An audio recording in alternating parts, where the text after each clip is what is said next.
Hello, friends, fiends, and fellow UB-tubers, and welcome to episode 707 of the Daily Comic and Collectible. Today, the collectible of the day is the Hasbro Toys, Marvel Comics, Marvel Legends series, Marvel's Triton action figure. Able to breathe underwater and swim at incredible speeds, Marvel's hero Triton dominates the seas. This 3.75-inch action figure features advanced articulation for the smaller-sized figure, complete with posable head, shoulders, arms, hands, legs, and even double-jointed knees. This Triton iconic action figure has a classic design, featuring intricate details and hand-painted deco. This Marvel Legends figure was inspired directly from the character in the Marvel Comics. Triton comes in a hanging blister card package and was released in 2016 by Hasbro Toys. Now, the comic of the day is Marvel 2-in-1, Volume 1, issue number 65, with a cover date of July 1980, with story by Mark Gruenwald and Ralph Macchio, art by George Perez, and cover by George Perez. This story is titled The Serpent Crown Affair, Part 2, Serpents from the Sea. The story opens with the Thing and Stingray investigating a Roxxon oil rig while waiting on a rendezvous with the Inhuman named Triton. However, they end up in a battle against the Serpent Squad, a group of costumed supervillains who have come seeking the Serpent Crown for their employers at Roxxon Oil. With the unconscious Stingray taken captive by the squad, the Thing stops his fight, and the two are tied to the compromised rig, while the Serpent Squad and the workers escape, leaving the heroes to die when the rig ultimately collapses into the ocean. Worried about the length of time it takes the heroes to come back, and unaware of the battle that has just occurred, Dr. Henry Croft uses the Pogo plane's radio to call for help. At that same moment, back in New York City, Thundra gets into a fight with Hyperion, but agrees to help her manager, and teams up with Hyperion for a new job, unaware that she's once more being manipulated as a pawn for Roxxon Oil.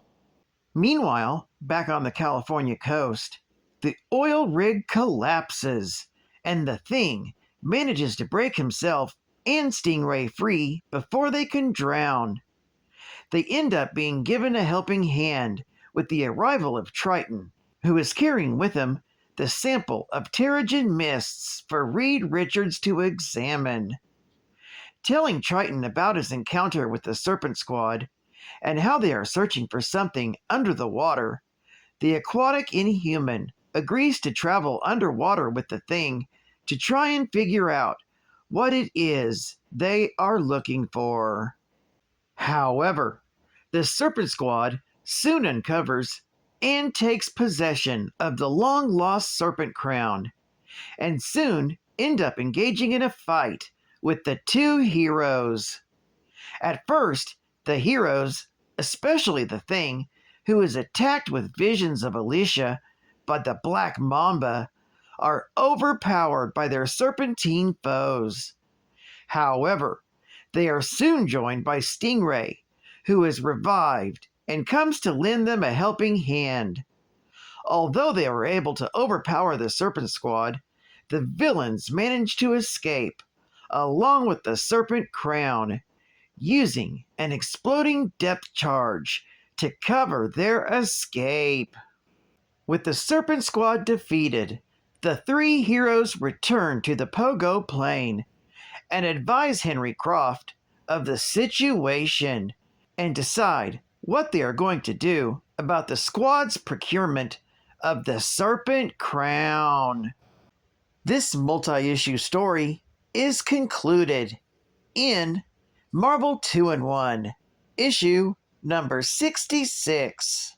Geek Fact: the Serpent Squad are seeking the Serpent Crown, which was dropped into the ocean by Vision in Avengers issue number 154 from December of 1976. Triton explains that he heard of the Serpent Crown from his ally, the Submariner. Namor dealt with the crown back in Submariner issue number 7 through Submariner issue number 13, from November of 1968 to May of 1969 respectfully. Bonus Geek Fact: over the years, there have been many iterations of the Serpent Squad. It was originally founded by the original Viper after escaping prison with his brother, the Eel, and their friend, Cobra. Their plot involved ruining Captain America's reputation using false advertisements. Captain America soon caught on to their scheme, and along with the Falcon, defeated the trio and sent them back to prison. Then, Madame Hydra killed the original Viper and took his name as her own. The new Viper then reunited the Serpent Squad. She convinced the Eel to join the team to avenge his brother's death, and then Princess Python joined. Cobra did not wish to serve Viper and challenged her to a fight, but was defeated. The team later worked with Warlord Krang in an attempt to raise the lost continent of Lemuria. The Serpent Squad was defeated by Captain America using his nomad identity, who defeated the Eel and Princess Python. Cobra turned on Viper, and she shot him in the back, but he managed to escape. Nomad then rushed Cobra to the hospital, bringing us to the third Serpent Squad that was set up by Roxxon Oil Company via executive Hugh Jones. The team roster consisted of Sidewinder, Anaconda, the Black Mamba, and Death Adder. The team was created to retrieve the Serpent Crown. During the mission, they battled the Thing and the hero Stingray, but the team eventually won. The Inhuman Triton later joined the heroes to help defeat the team, trapping Anaconda, Death Adder, and Black Mamba under the sea. Sidewinder escaped the assault and retrieved the Serpent Crown for Hugh Jones. They later escaped with the help of Anaconda, and they became a team of mercenaries for hire, which brought them into conflict with Iron Man. The squad was later invited to join the Serpent Society, which they all accepted. The other Serpent Squad members, such as Cobra and Princess Python, also joined the society. After the third iteration of the Serpent Squad, there would end up being a fourth squadron ran by Viper, and then a fifth squad ran by Sin. Marvel Hostess Heroes. The Amazing Spider-Man in The Trap. My spider sense is tingling. Trouble ahead. Here comes Spider-Man, boss lady, just like you said. Never mind the compliments. Drop the net. Now. I have the feeling things are gonna get worse before they even get better. Right, Webhead? You're going on a one-way ride.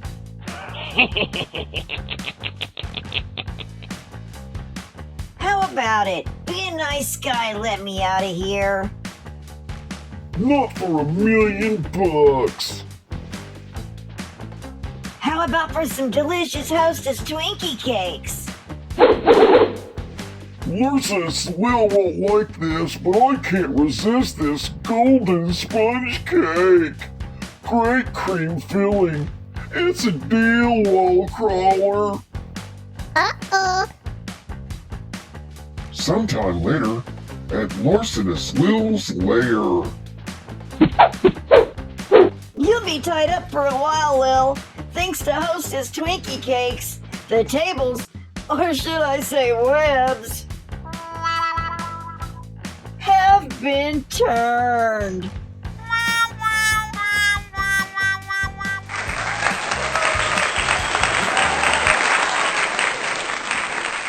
You get a big delight in every bite of Hostess Twinkie Cakes. And